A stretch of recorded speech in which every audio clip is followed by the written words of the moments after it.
सरकार को और प्रधानमंत्री जी को कम से कम लोकसभा में आए, on the floor of house उस घटना के बारे में सरकार बताए। इधर अखिलेश बीजेपी पर हमला ही बोलते रहे, उधर उनके साथ खेल हो गया। सपा की एक और विधायक अखिलेश का साथ छोड़ेंगी। सपा विधायकों के बीजेपी में आने की है होड़।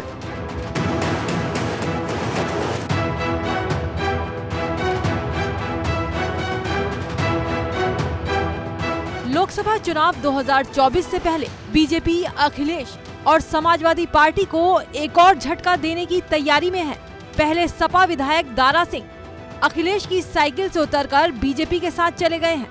वहीं अब सपा की एक और विधायक बीजेपी में आने की तैयारी में है।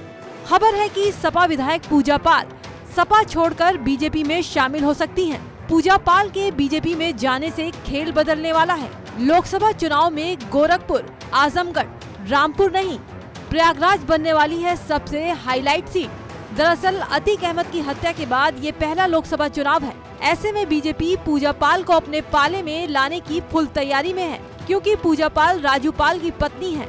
वही राजू पाल जिसकी हत्या के मामले में अतीक अहमद और उसका भाई अशरफ मुख्य आरोपी थे। अतीक और उसके भाई की इसी साल पुलिस कस्टडी में सरेआम गोली मारकर हत्या कर दी गई थी।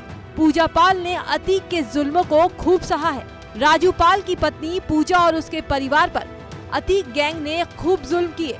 ऐसे में बीजेपी प्रयागराज से ऐसे उम्मीदवार की तलाश में है जो अतीक के गढ़ में उसे जिता सके, और पूजा पाल इस लिहाज से पूरी तरह फिट बैठेंगी, क्योंकि उनके साथ लोगों की संवेदनाएं जुड़ी हैं। अगर बीजेपी अपने इस प्लान में कामयाब होती है तो लोकसभा चुनाव में यूपी की प्रयागराज हॉट सीट बन जाएगी। यूपी में बीजेपी ने लोकसभा चुनाव में 75 से ज्यादा सीटें जीतने का टारगेट सेट किया है। ऐसे में पार्टी विपक्ष को वहां झटका देने की कोशिश करेगी जहां वो मजबूत है।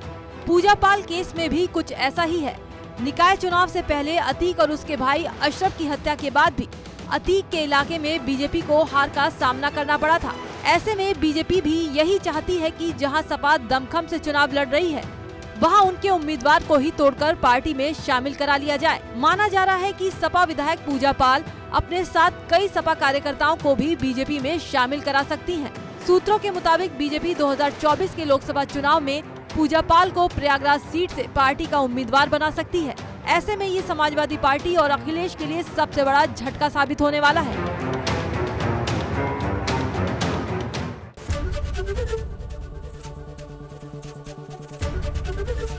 एबीपी गंगा, खबर आपकी, जुबान आपकी।